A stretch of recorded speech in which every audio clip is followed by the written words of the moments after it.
झांसी में सीएम योगी के आदेश अनुसार आरोग्य मेले का आयोजन। सामुदायिक स्वास्थ्य केंद्र पर मरीजों का किया उपचार। 125 मरीजों का किया गया इलाज। उन्नाव में कल्याण दिवस और किसान कल्याण मेले का आयोजन। सभी विभागों के अधिकारियों ने स्टॉल लगाकर दी जानकारी। प्रतिनिधियों पर भड़के भाजपा विधायक ब्रजेश रावत। शिकोहाबाद में एसडीएम त्रिवेंद्र कुमार की अध्यक्षता में थाना दिवस। लोगों की शिकायतों का मौके पर किया गया निस्तारण। सुबह से ही फरियादियों का लगा तांता। और सीतापुर के उत्कर्ष नारायण ने किया नाम रोशन। आईएएस की परीक्षा में लहराया परचम। उत्कर्ष का लोगों ने किया भव्य स्वागत।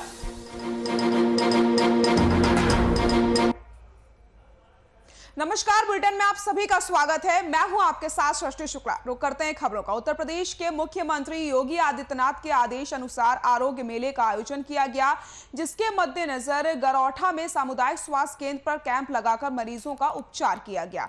गरौठा सामुदायिक स्वास्थ्य केंद्र प्रभारी डॉक्टर राहुल गुप्ता की देखरेख में इलाज किया गया, जिसमें 125 मरीजों का इलाज किया गया है। आरोग्य मेले में नगर व ग्रामीण क्षेत्रों से मरीजों ने उपस्थित होकर के अपनी जांच करवाई है। मेला संयोजक डॉक्टर राहुल गुप्ता ने बताया कि ये मेला 26 सितंबर को आयोजित होने वाला था, लेकिन शासन के आदेश अनुसार करीब कल्याण दिवस के दिन 25 सितंबर को आयोजन किया गया, जिसमें मरीजों ने अपना इलाज करवाया और लाभ लिया है। वहीं डॉक्टर राहुल गुप्ता ने बताया कि मरीजों को ओपीडी सेवाओं में टीबी, मलेरिया, डेंगू, दिमागी बुखार, टाइफाइड, कुष्ठ रोग बीमारियों की आवश्यक जांच करवाई गई। वहीं समस्त स्टाफ भी इस समय मौजूद रहा। आरोग्य मेले का आयोजन किया गया। मुख्यमंत्री योगी आदित्यनाथ के आदेश अनुसार 125 मरीजों ने लाभ उठाया। 125 मरीजों का इलाज किया गया है। गरौठा में सामुदायिक स्वास्थ्य केंद्र पर कैंप लगाकर मरीजों का उपचार किया गया। गरौठा सामुदायिक स्वास्थ्य केंद्र प्रभारी डॉक्टर राहुल गुप्ता की देखरेख में इलाज किया गया, जिसमें 125 मरीजों ने अपना इलाज करवाया है। आरोग्य मेले में नगर व ग्रामीण क्षेत्रों से मरीजों ने उपस्थित होकर के अपनी जांच करवाई है।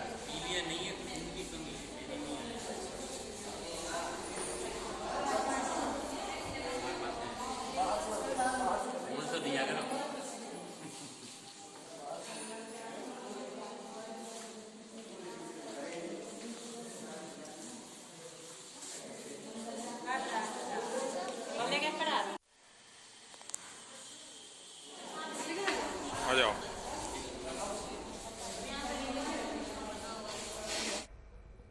मिशन 2022 को लेकर के राजनीतिक सरगर्मियां तेज हो गई हैं। आगामी 30 सितंबर 21 को जनसत्ता दल लोकतांत्रिक पार्टी के राष्ट्रीय अध्यक्ष रघुराज प्रताप सिंह उर्फ राजा भैया ने रोड शो किया। रोड शो की मैपिंग को देखते हुए जनसत्ता पार्टी के प्रदेश महासचिव ब्रजेश रजावत उरई पहुंचे। इस दौरान ब्रजेश रजावत ने कहा कि मिशन 2022 में प्रदेश में जनसत्ता पार्टी जीत का परचम फहराएगी। पार्टी कार्यालय में प्रदेश महासचिव का स्वागत भी किया गया।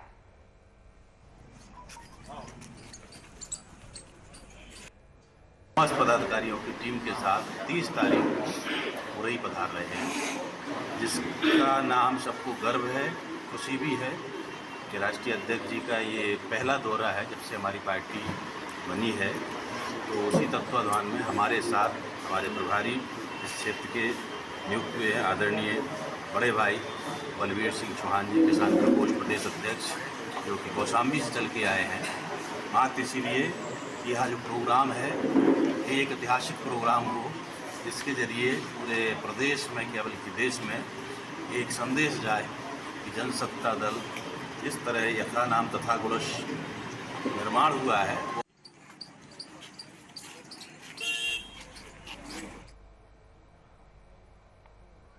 पंडित दीनदयाल उपाध्याय की जयंती के मौके पर भाजपा ने पूरे प्रदेश के सभी विकास खंडों में गरीब कल्याण दिवस व किसान कल्याण मेले का आयोजन विकास खंड हसनगंज में किया गया था, जिसमें सभी विभागों के अधिकारियों को अपने अपने स्टॉल लगा करके विभाग की योजना व उत्पाद के बारे में जानकारी देनी थी। साथ ही साथ आने वाले लोगों की समस्याओं को भी सुनना था।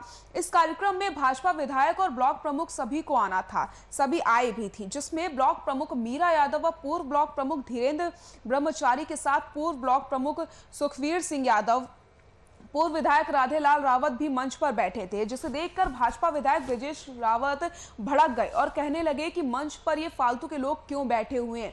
ये सुनकर ब्लॉक प्रमुख मीरा यादव ने विधायक ब्रजेश रावत से माइक के माध्यम से पूछा कि मंच पर कौन फालतू का बैठा हुआ है। ब्लॉक प्रमुख का पारा गर्म देख करके विधायक उल्टे पैर वापस चले गए। वीडियो राजेश झा के द्वारा विधायक को मनाकर मंच तक लाकर इंस्टॉल पर ले गए, जहां पर उनके द्वारा प्रधानमंत्री आवास के लाभार्थियों को चाबी बांटी गई। प्रमुख प्रतिनिधि धीरेन्द्र ब्रह्मचारी ने बताया कि विधायक द्वारा तानाशाही रवैया अपनाया जा रहा है, जिसके चलते उत्तर प्रदेश सरकार की जन कल्याणकारी योजनाओं का सीधा लाभ लोगों को नहीं मिल पा रहा। विवाद के बाद बिना मंच पर जाए ही विधायक ने घूम कर ब्लॉक में लगे सभी स्टॉल देखे व लाभार्थियों को प्रमाण पत्र बांटे और बिना मीडिया के सवालों का जवाब दिए वहां से चले गए, जिसका वीडियो सामने।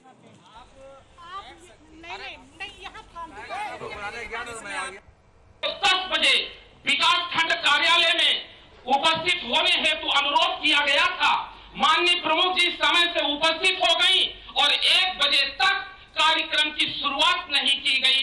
कारण क्या है?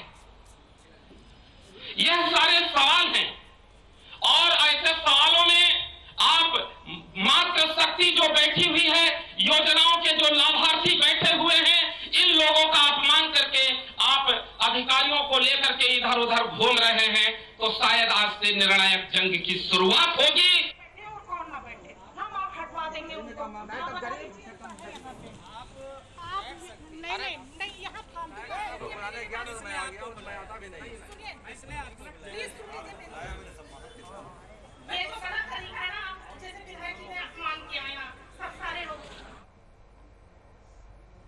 सीतापुर जिले के मोहल्ला रोटी गोदाम का रहने वाला उत्कर्ष नारायण ने, जो कि आईएएस की परीक्षा पास करके अपने जिले का नाम रोशन किया, साथ ही इस खबर के साथ आज अपने शहर बस अड्डा पर पहुंचते ही उत्कर्ष का लोगों ने ढोल नगाड़े के साथ फूल माला पहनाकर भव्य स्वागत किया। वहीं परिवार के समस्त मित्र मोहल्ला वासी इस मौके पर उपस्थित रहे। तस्वीरें आप देख सकते हैं किस तरीके से लोगों ने उत्कर्ष नारायण का स्वागत किया है। सीतापुर का नाम रोशन किया है उत्कर्ष नारायण ने।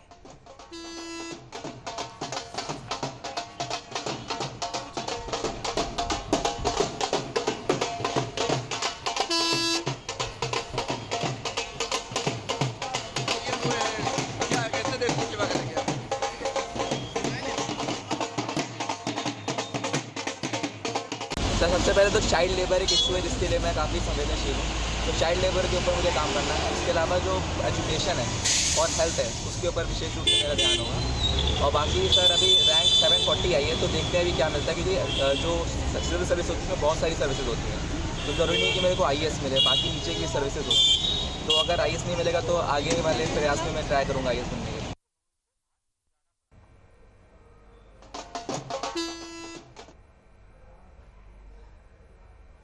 शिकोहाबाद में एसडीएम देवेंद्र कुमार की अध्यक्षता में कार्यक्रम का आयोजन किया गया, जिसमें कई शिकायतें आईं, जिसका कुछ शिकायतों का मौके पर ही निस्तारण किया गया।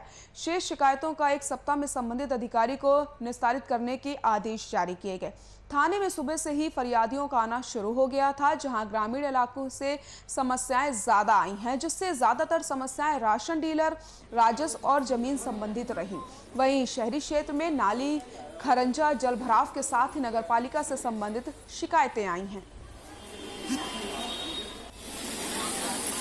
शिकोहाबाद थाना परिसर में थाना दिवस का आयोजन किया गया, जिसमें एसडीएम ने लोगों की समस्याओं को सुना है और जो समस्याओं का निस्तारण आज नहीं हो पाया है उनका निस्तारण करने के लिए आदेश जारी किए गए हैं।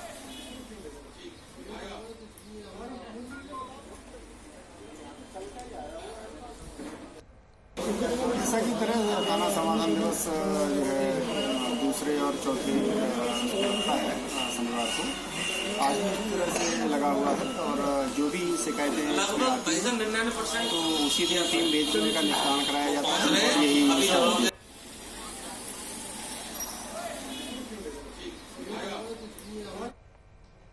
गुड़सराय में आज थाना दिवस में उप जिलाधिकारी धीरेन्द्र प्रताप ने थाना दिवस की सुनवाई के बाद अचानक से प्राथमिक विद्यालय का निरीक्षण किया। वहां पर चल रहे कार्य का निरीक्षण किया और स्कूल में पढ़ रहे बच्चों से बातचीत की और टीचरों को हिदायत देते हुए कहा कि बच्चों को अच्छी शिक्षा और अच्छा खाना उपलब्ध करवाया जाए। 15 दिन में आकर फिर से देखूंगा। उप जिलाधिकारी के साथ अधिशासी अभियंता नगरपालिका मनीष भिधौलिया, लिपिक आसाराम रहे।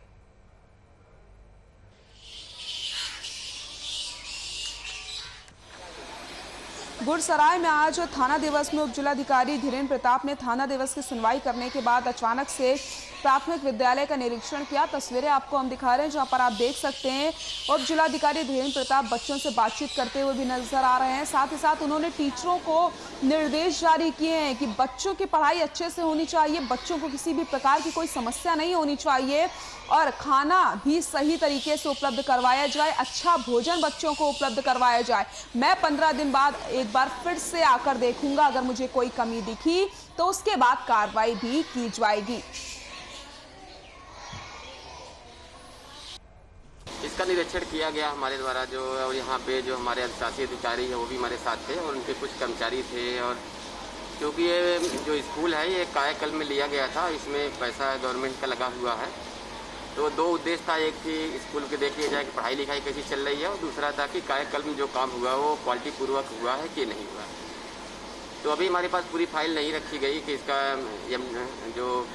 इसका कॉन्फ़िगरेशन था, जो टाइल्स लगनी थी वही टाइल्स लगी है या दूसरी कोई टाइल्स लगी है। हाईकोर्ट के आदेश का पालन नहीं किया जा रहा है। लगातार अवैध निर्माण नहीं हटाए जा रहे हैं और अवैध निर्माण लगातार किए जा रहे हैं। हर गांव क्षेत्र के ग्राम सभा विष्णुपुर में जहां माननीय उच्च न्यायालय इलाहाबाद खंडपीठ लखनऊ द्वारा पारित आदेश के अनुपालन कराए जाने के संबंध में ग्राम विष्णुपुर घाटा खलियान की भूमि पर अवैध कब्जा, अवैध निर्माण किया जा रहा है। न्यायालय तहसील न्यायिक तहसीलदार लहरपुर के द्वारा बेदखली का आदेश पारित है। उस आदेश के क्रम में नोटिस द्वारा सूचित किया जाता है कि 7 दिन के अंदर अवैध कब्जा, अवैध निर्माण हटाना सुनिश्चित किया जाए। अवैध कब्जा और अवैध निर्माण नहीं हटाया जाता तो अवैध निर्माण नियम अनुसार प्रशासन हटाएगा, जिसके जिम्मेदार आप स्वयं होंगे और हटाने में जो खर्चा आएगा वह आपसे वसूल किया जाएगा। फिर भी लगभग 10 दिन होने के बाद भी अभी तक निर्माणाधीन अवैध कब्जा नहीं हटाया गया। अब इसकी जानकारी लहरपुर तहसीलदार को दी गई है, तो उन्होंने ये बताया कि मामला हमारे संज्ञान में नहीं है, जबकि इसका नोटिस लहरपुर तहसीलदार ने स्वयं ही जारी किया है। वहीं पीड़ित अभय सिंह का कहना है कि लहरपुर तहसीलदार ने विपक्षी से मोटी रकम ले रखी है और कुछ नेताओं के कारण कोई कार्रवाई नहीं की जाती है। अवैध कब्जा और अवैध निर्माण को अभी तक नहीं हटाया गया है, जबकि कई बार नोटिस जारी किया गया है। हाईकोर्ट के आदेश की धज्जियां उड़ाई जा रही हैं। हाईकोर्ट के आदेश का भी पालन नहीं किया जा रहा है। लगातार अवैध कब्जा और अवैध निर्माण को लेकर के नोटिस भेजा जा रहा है, उसके बावजूद भी अभी तक कोई कार्रवाई नहीं की गई है।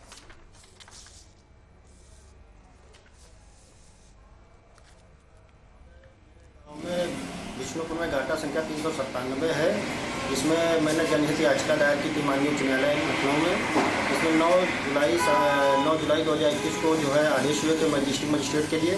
फिर डिस्ट्रिक्ट मजिस्ट्रेट को मैंने जो है एप्लीकेशन दी। एप्लीकेशन के क्रम में डिस्ट्रिक्ट मजिस्ट्रेट ने लहरपुर जिलाधिकारी महोदय को जो है आदेशित।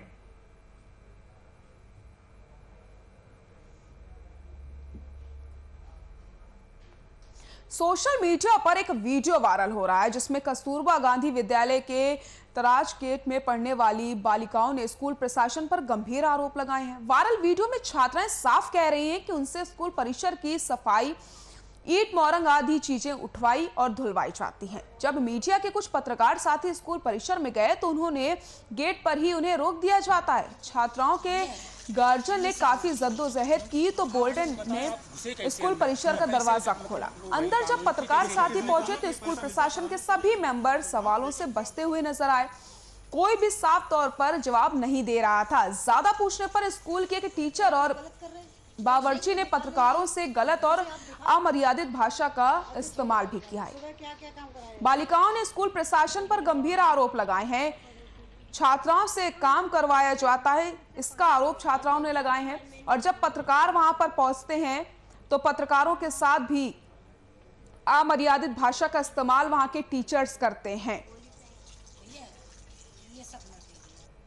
खाना पेट भर के नहीं खाना नहीं मिला है। आधी रोटी कच्ची कुछ पकी मिल रही है।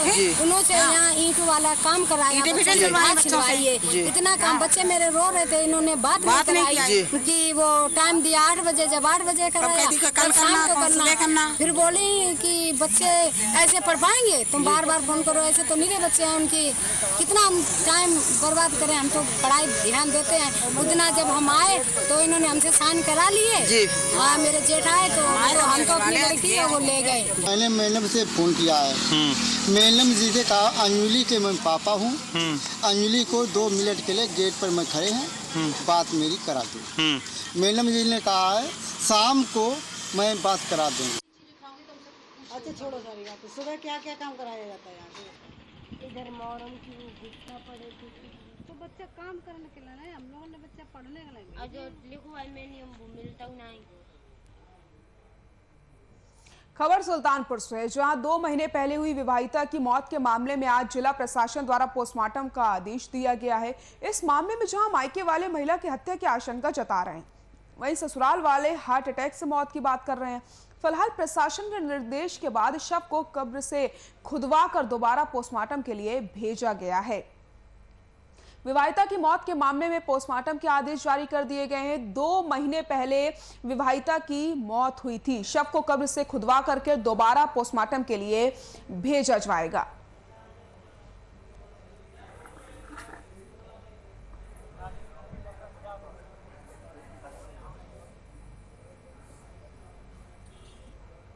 हकीकत ये है कि इनको बिना वजह के परेशान किया जा रहा है, जबकि हमारे गांव के पहुँच के 4-10 पूर्वे में इनसे ज़्यादा शरीफ व्यक्ति कोई है ही नहीं। और कहीं से 1 पैसे की गलती होती तो हम लोग स्वयं एक्शन ले लेते कि नहीं, इस तरीके की बात है, जबकि इस बच्चे को अनायास परेशान किया जा रहा है। सही यही मामला ये था, जैसे हल्का से उलझन या बुखार था तो लेके गए थे दिखाने के लिए, तो चले आए थे घर लेके, आराम था। फिर दूसरे दिन लेके गए थे हम लगभग 11-12 बजे, तो अस्पताल में लेके गए थे, तो वहाँ देखे हो गए तो या वारिस से फिर रिफर कर दिए वहाँ जिला अस्पताल लेके गए थे। तो हमारी बूढ़ा छोटा वाला सार वो था शुरू से आखिरी में वही था, और कुछ नहीं हुआ वहाँ पे। मामला ये है कि जो मृतका थी उनकी माता जी द्वारा एक प्रार्थना, माता का नाम अफसरी बानो पत्नी स्वर्गीय शगीर खान है, इन बेलहरी के रहने वाले हैं। इनके द्वारा एक प्रार्थना पत्र दिया गया था कि इनकी पुत्री जो है, जिसकी शादी लगभग 4 वर्ष पूर्व हुई थी इस ग्राम में, उनका शव जो है पुनः निकलवा के उसका पोस्टमार्टम कराया जाए, जिससे कि उनकी मृत्यु के सही कारणों को जाना जा सके। इसी क्रम में आदेश हमें प्राप्त हुआ है और ये पुनः कार्रवाई की जाए।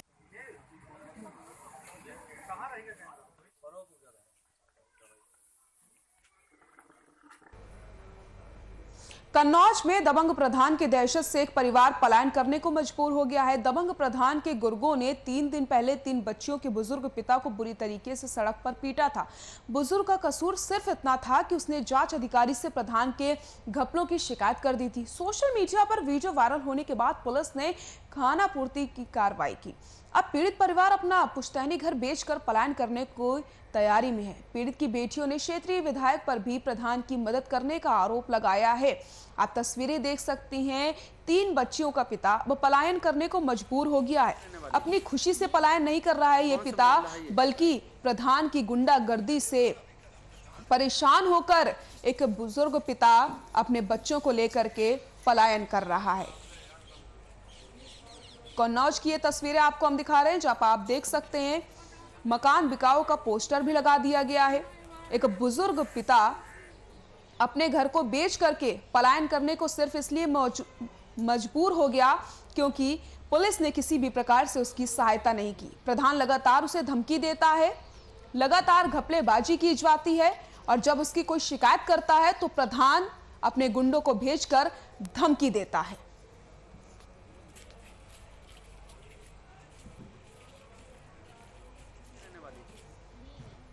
कौन सा मोहल्ला है ये? यहाँ पे आए दिन प्रधान रवि, अंकित कुमार, दीपक और रविंद्र गुंडागर्दी चलती है और इतनी बेरहमी से हमारे पिताजी को मारा है। जांच आई थी, उनको बुलाया तो सब काफी लोग इकट्ठे हो गए थे। पूरी तरीके बेरहमी से मारा है उन लोगों ने, और सरिया डंडा जो मतलब उसमें देखना है वीडियो पे बहुत बुरी तरीके से। और आए दिन अभी मैं आया हूँ तो मेरे के लिए लड़के लगा रखे कम से कम 15 से 20 अज्ञात लोग हैं और टाल पे बैठा है तमंचे लहरा के कहते इसे मैं गोली से मार दूंगी।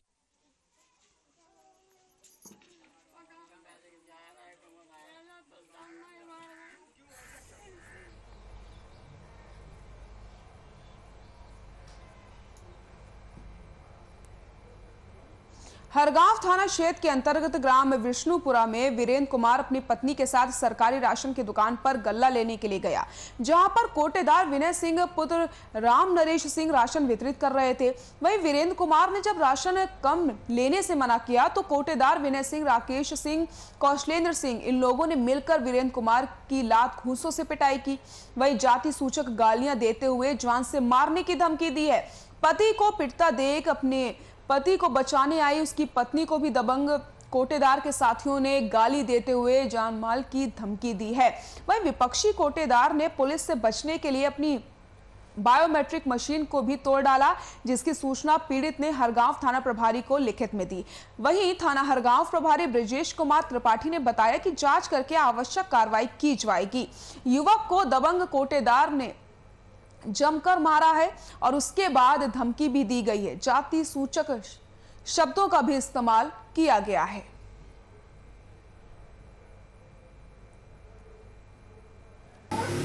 हमारे घर गल्ला लेने से गए थे तो गल्ला इन्होंने कम दिया तो हमने कहा चलो 1 किलो कम वैसे ही आता है तो 2 किलो कम था गल्ला तो हमने कहा गल्ला फोड़ दीजिए। कहा हम नहीं देंगे फोड़ गल्ला, जो कुछ करना करिए, गला धर दीजिए। तो हम गला धर के चल दिए तो पीछे से 5-6 लोग लेकर उनको लात घूंसने से बहुत मारा और मेरी पत्नी बचाने आई तो उसको भी कपड़ा फट गए, उसको भी मारा।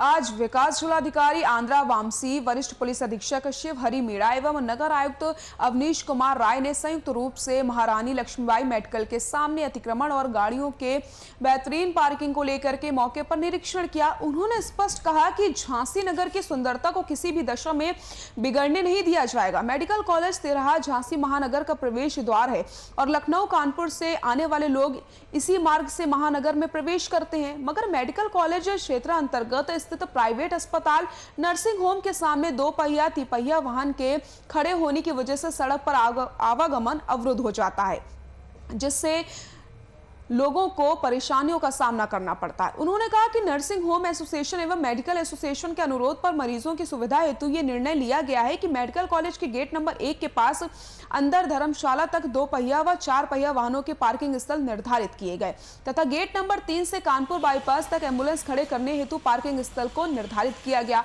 उन्होंने ये भी कहा कि समस्त वाहन चालक निश्चित स्थान पर ही वाहन पार्क करें, नहीं तो कार्रवाई की जाएगी। पार्किंग स्थल पर साइन बोर्ड के माध्यम से जानकारी भी दी जाएगी। इसके साथ ही पब्लिक एड्रेस सिस्टम के माध्यम से भी पार्किंग व्यवस्था की जानकारी लगातार दी जाती रहेगी। मौके पर फोर्स भी उपलब्ध रहेगी ताकि अव्यवस्था ना हो पाए। मेडिकल कॉलेज के सामने स्थलीय निरीक्षण करते हुए जिलाधिकारी ने बताया कि मेडिकल कॉलेज के सामने वाली दुकान का नगर निगम सुंदरीकरण करते हुए रेंट पर दिए जाने की व्यवस्था की गई है। मेडिकल कॉलेज के गेट नंबर 1, गेट नंबर 2 और गेट नंबर 3 के सामने जो मेडिकल एसोसिएशन और नर्सिंग होम एसोसिएशन के माध्यम से जो अनुरोध के बाद वहाँ पे ट्रैफिक क्लियरेंसेस की जो होती है एक संस्थागत प्रक्रिया लागू करने के लिए साइनेज बोर्ड्स और उसके साथ साथ परमानेंट अनाउंसमेंट सिस्टम और 15-20 की जो हमारे जो ट्रैफिक कांस्टेबलरी है वहाँ पे उपलब्ध करने के लिए आज मौखिक निरीक्षण किया गया था। सीतापुर फायर ब्रिगेड द्वारा एनसीसी को आज सीतापुर पीएसी की 2 बटालियन में फायर ब्रिगेड के अग्निशमन द्वितीय अधिकारी श्रीमान राम बाबू प्रभारी फायर स्टेशन सीतापुर ने आपदा से बचने के लिए सुझाव व जानकारी दी। जानकारी देते हुए आग, बाढ़, भूकंप जैसी आपदा से निपटने के लिए जानकारी दी गई, जिसमें एनसीसी के छात्र छात्राओं ने इसकी जानकारी हासिल की। आपदा से बचने की जानकारी एनसीसी के बच्चों को दी गई है।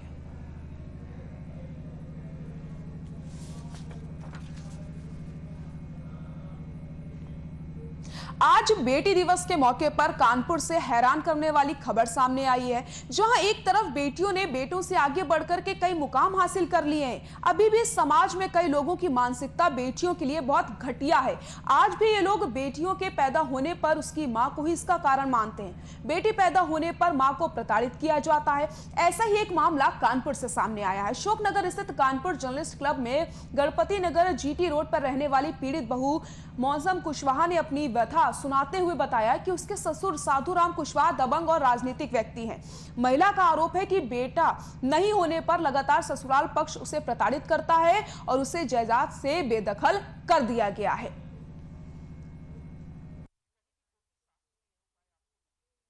लड़कियां हैं, इसीलिए वो हमको कुछ देना नहीं चाहते हैं।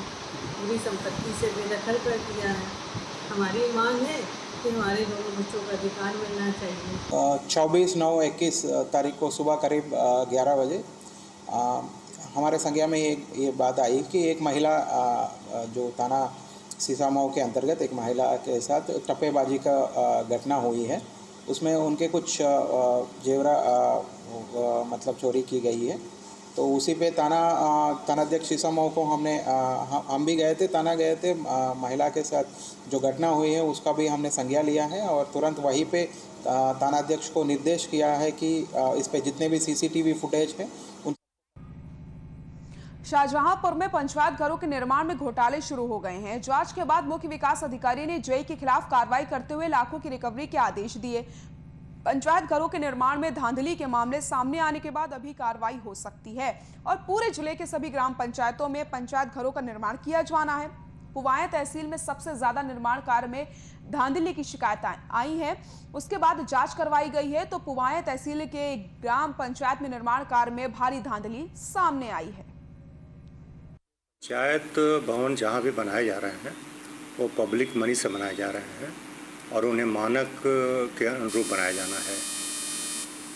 मानक के अनुरूप उनकी गुणवत्ता सुनिश्चित हो, इसके लिए सभी पंचायत घरों का सत्यापन एक जिला स्तरीय अधिकारी और एक और अभियंता द्वारा कराया जा रहा है। 100% सत्यापन कराया जा रहा है। पंचायत घर हर पंचायत भवन हर न्याय पंचायत हर ग्राम सभा को मिलता है और यहाँ पे सीमेंट बहुत कम पड़ा हुआ है। मोरंग की इसमें नाम मात्र को नहीं है। इसमें साहब जो है वो पैसे वाली पार्टी है और हम लोग गरीब आदमी हैं, तो वो पैसे खर्च करके उसने एक काम किया है। इसमें बहुत बड़ा हादसा हो सकता है। इसमें 400-300 सरिया लगाई गई है, वो भी 3 लगभग इसमें 600 या 700 की होनी चाहिए थी। प्रधान द्वारा गलत तरीके से निर्माण किया गया। नींव जो है बिल्कुल बीम जो पड़ी है उसमें 300 सरिया का मतलब इस्तेमाल किया गया है। बुलेटिन फिलहाल के लिए इतना ही। नमस्कार।